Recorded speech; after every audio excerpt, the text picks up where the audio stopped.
तो पहली बात तो ऐसी है कि ये जो हाईवे का रेटिंग है, ये प्रधानमंत्री जी ने हमें सूचना दी थी कि यह करिए। हमारे हाईवे के बारे में जैसे जैसे हाईवे अच्छे बन रहे हैं तो इसमें धीरे धीरे क्वालिटेटिव काफ़ी चेंजेस भी हो रहे हैं, सुधार हो रहे हैं। पर हम ये दावा नहीं कर सकते कि इसमें कोई प्रॉब्लम्स रहे हैं।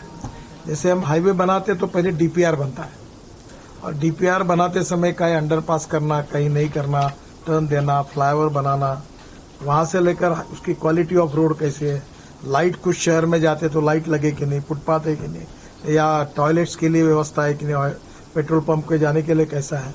तो जो वर्ल्ड के फैसिलिटी है उस हिसाब से हमारा भी रेटिंग होना चाहिए, क्या क्या है, कमियां क्या है। तो इसमें प्रधानमंत्री जी ने सुझाया था।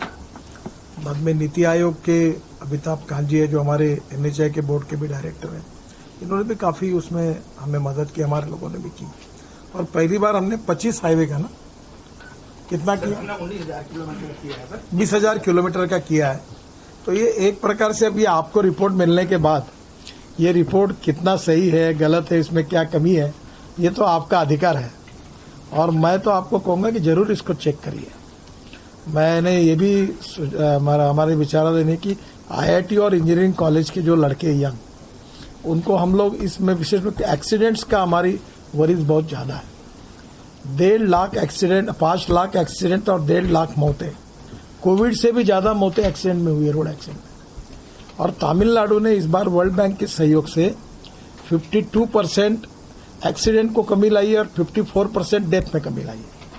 तो नेचुरली ये कम आ सकता है। अभी स्वीडन में 0 है, नो एक्सीडेंट। तो हमने ये करार किया था स्वीडन में कि भाई हम लोग इसमें से 2030 तक 50 तक के एक्सीडेंट और मौतें कम करेंगे, पर हमारा प्रयास है कि 25 तक ही करना है। तो इसमें ये हाईवे के प्रॉब्लम्स रेटिंग्स में इसके जो 40 निकष है वो और परफेक्शन कैसे हो, इसके बारे में पहली बार शुरुआत की है। और अमिताभ कांत जी ने इसको काफ़ी हमें सहयोग किया है, नीति आयोग ने भी, और पहली बार ये डॉक्यूमेंट तैयार हुआ है। मैं विनम्रता के साथ आपको बताऊंगा कि हम परफेक्शन की तरफ जाने की कोशिश कर रहे हैं। मैं ये क्लेम नहीं कर रहा हूं कि हमारी कोई त्रुटियां नहीं है, हम त्रुटियों को कम कर रहे हैं धीरे धीरे।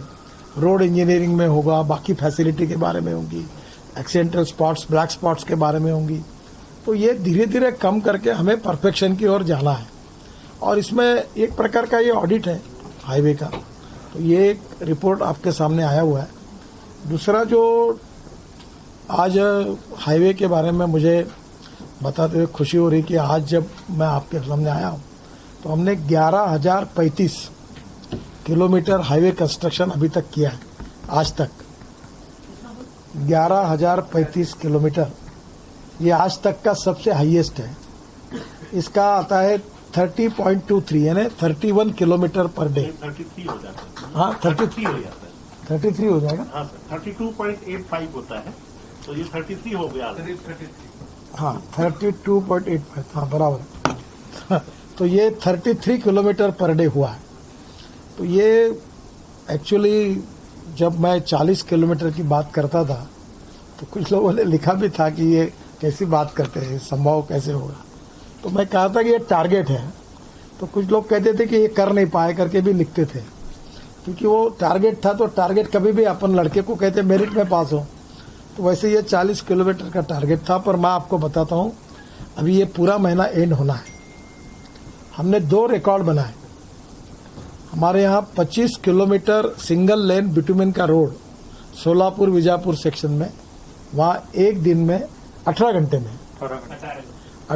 में 25 किलोमीटर रोड बना एक दिन में।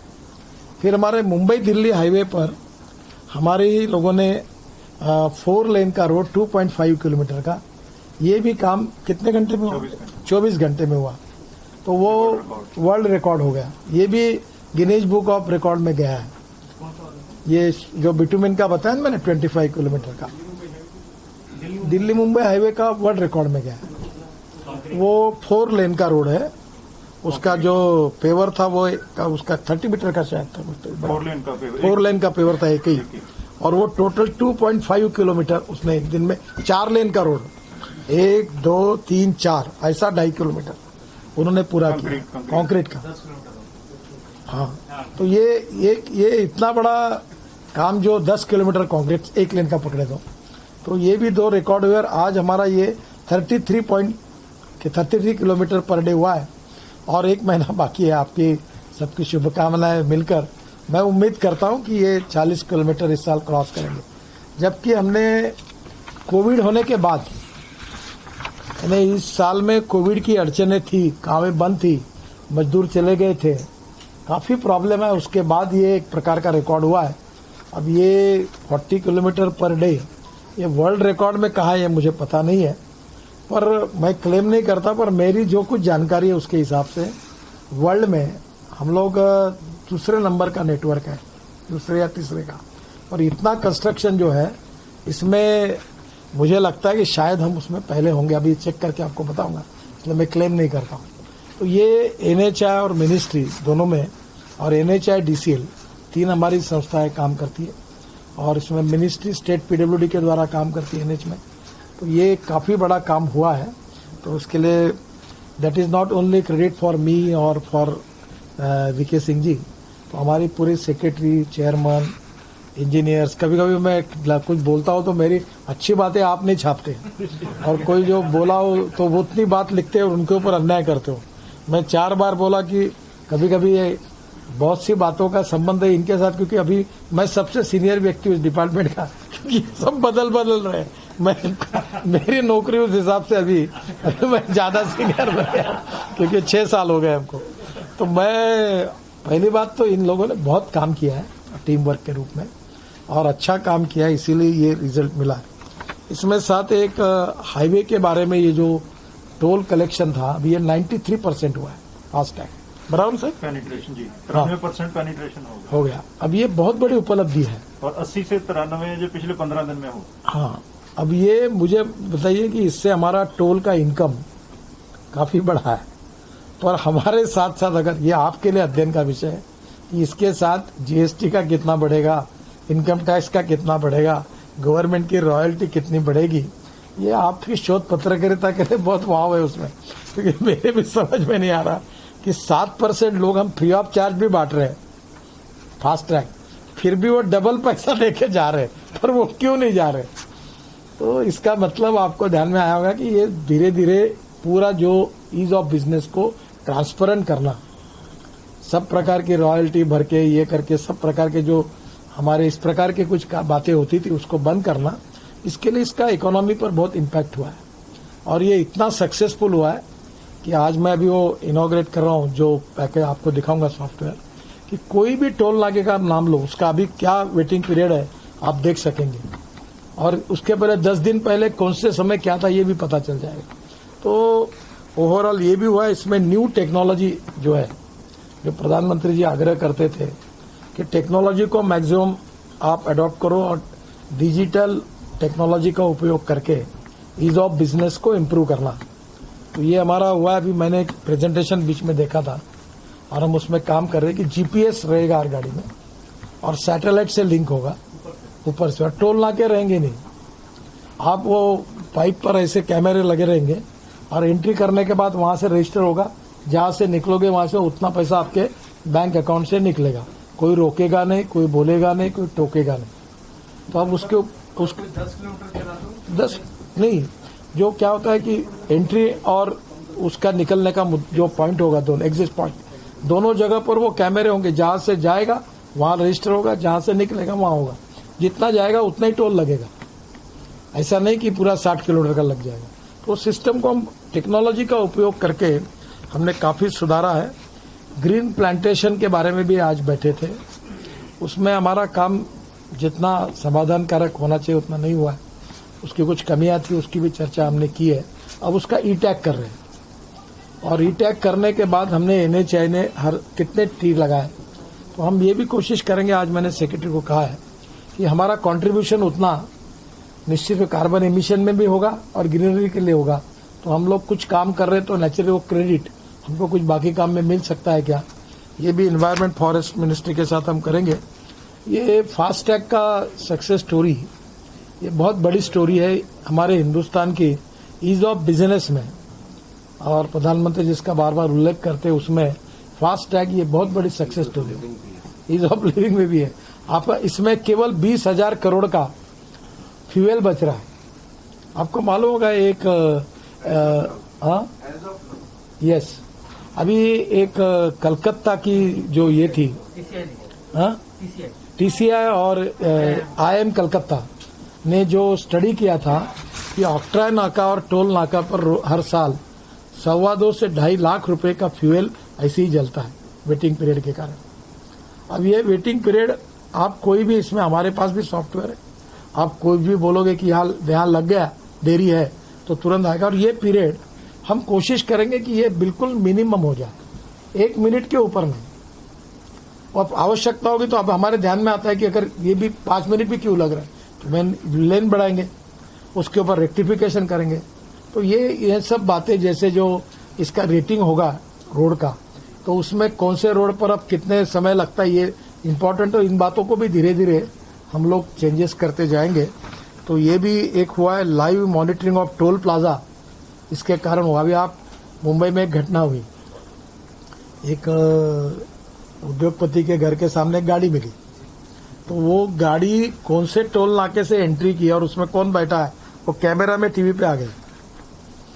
तो वो दिख रहा था कि ये कौन आ रहा, पीछे से निकल गया वो टोल गाड़ी वाला, पीछे से निकल गया था उनके घर के फोटो से।